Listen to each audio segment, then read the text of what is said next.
đây người ơi, ta đang uống những men tình sao chua xót, những cay đắng người đâu biết ta chợt ngợt với cơn đau.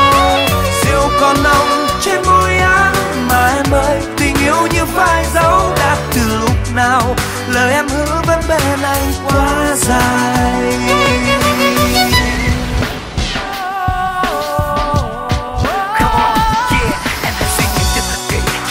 Em đã từng làm con tim anh mất lý trí trước một tình yêu anh tự kỷ. Đã qua bao nhiêu năm dài và anh vẫn đang tồn tại. Anh không biết được ngày mai, biết trước về một tương lai. Anh đang suy nghĩ về những điều anh đã từng trải. Anh đang suy nghĩ về những gì anh đã còn lại. Anh đâu quan trọng hai ta người nào là đúng sai. Anh cần em thôi, anh cần em thôi. Tình còn đây mà người tình giờ đã xa mang theo tình anh. Và lòng giờ chỉ còn có anh ngồi đây bên ly rượu đầy. Người tình nào có hay mình anh cô đơn nơi này, ngồi một mình ta với nỗi đau triền miên.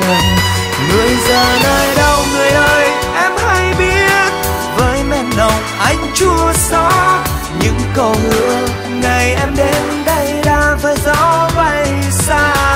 Rượu một mình ta say khướt, cùng thân say rồi người như quay gót trở về chốn đây, cùng em sống với giấc yêu xưa.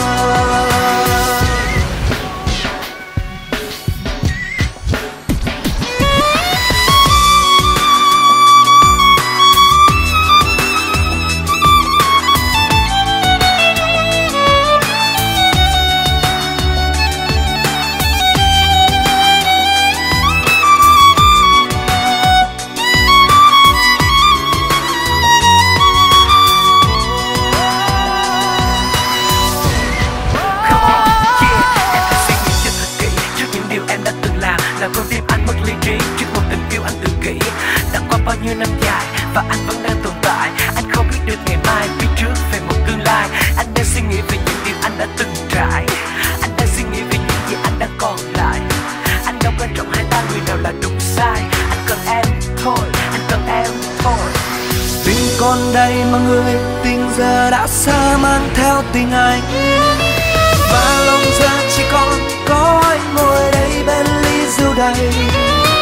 Người tình nào có hay mình anh cô đơn nơi này, ngồi một mình ta với nỗi đau triền miên.